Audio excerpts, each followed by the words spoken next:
The movie revolves around a troubled youth named Mike Tyson, who aspires to become a professional boxer. As he grows up, he gets himself involved with the wrong group of friends. One day, Mike is getting peer pressured into attacking a group of neighborhood boys with a gun.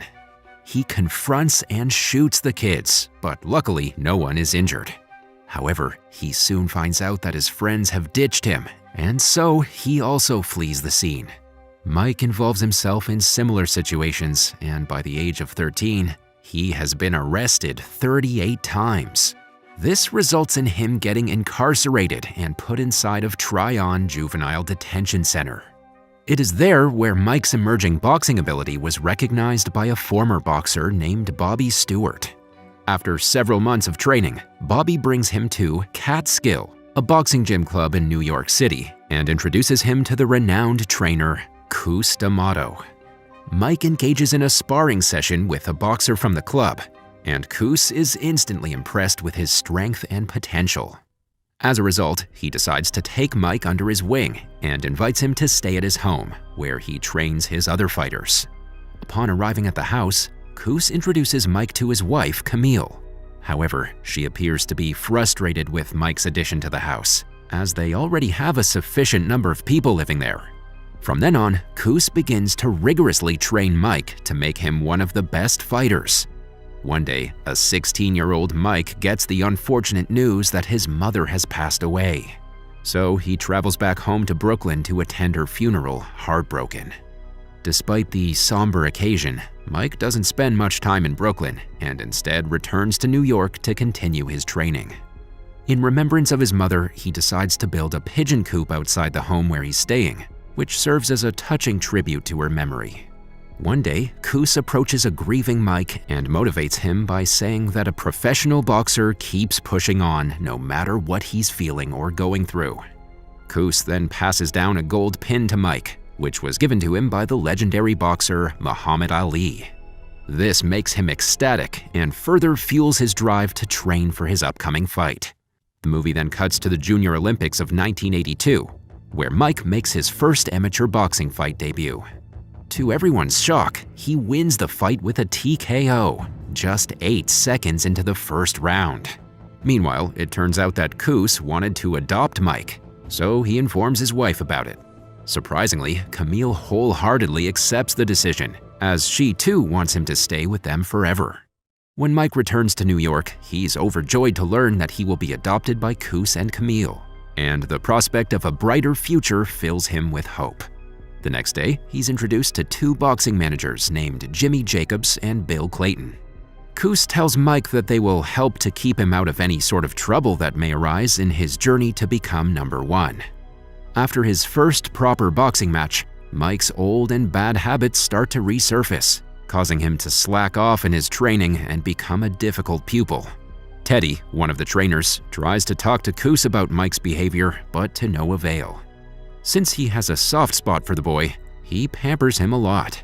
Shortly after, Teddy is confronted by his underage sister, who claims that Mike tried to have his way with her, enraging him. So, the same night as Mike returns back home, Teddy pulls a gun on him and warns him to never do such a thing ever again. However, Mike is not intimidated and simply smiles at Teddy. This infuriates the latter so much that he fires a warning shot, alerting everyone inside the house. The next morning, Teddy decides to leave the fighter house after his controversial actions the previous night. As a result, Cus appoints Kevin as Mike's new trainer, and he quickly rises through the ranks, knocking out his opponents left, right, and center. Mike is given the nickname Iron Mike Tyson because of his sheer strength to knock opponents out, mainly in the first round of his fights. However, as he gains popularity, Cus's health starts to deteriorate. After a few weeks of intense pain, he eventually succumbs to his old age and dies, devastating Mike. Now, with no one left to manage Mike, Jimmy decides to take over as his manager and reassures him that he isn't going anywhere. The movie then cuts to 1986, where Mike takes part in the match against Trevor Berbick in Las Vegas at the World Boxing Council Heavyweight Championship. Mike completely dominates the fight and breaks world records as he becomes the youngest champion in boxing history at just 20 years of age. One day, while studying a fight for an upcoming match, Mike refuses to stay focused and instead watches a commercial where a beautiful model named Robin Givens catches his attention. He becomes invigorated with the lady and even phones her up, asking to go out with her. Luckily, she shows up at his next fight against Tony Tucker. Mike performs poorly in the early rounds because of the pressure of Robin being there. However, Kevin notices this, and with a little motivation, Mike finally puts on an entertaining show and wins the match, retaining his heavyweight title. After the game, Mike and Robin head home in a limousine, where one thing leads to another, and they have coitus. They also start an official and public relationship. A year later, Mike gets married to a 3-month-old pregnant Robin in secret. Unfortunately, his happiness doesn't last long, as shortly after his marriage, he's informed that Jimmy has passed away due to his leukemia. This puts a mental toll on Mike, as he has again lost a person whom he loved and trusted. Later that week, while going to Jimmy's funeral, Mike is approached by a boxing promoter named Donald "Don" King. He has come with an incredibly high-paying offer which no boxer can refuse. However, to his surprise, Mike declines it and instead decides to make Don his fight promoter. Following this decision, a lot of controversy surrounding Bill and Don start to circulate as the two fight over Mike's future contract. After a while of back and forth, Robin also joins in on the controversy, accusing Bill and Don of swindling Mike and using him for money. A few months later, Mike and Robin suffer from a miscarriage, further stressing Mike out, and he slacks off in his training. One day, he shows up at the boxing club after many days of absence and gets scolded by Kevin for his carelessness. Mike, however, couldn't care less and begins to train recklessly. Frustrated with his attitude, Kevin says that Robin wasn't even pregnant to begin with, and that he is sulking for no reason. It is then revealed that Robin had actually lied about getting pregnant in order to manipulate Mike into marrying her. This news has already become public, but nonetheless, Mike is enraged to hear it from Kevin. So in response to this, he calls 2 trainers one by one and brutally knocks them out. The movie then cuts to 1988 to the night of one of Mike's biggest fights with Michael Spinks.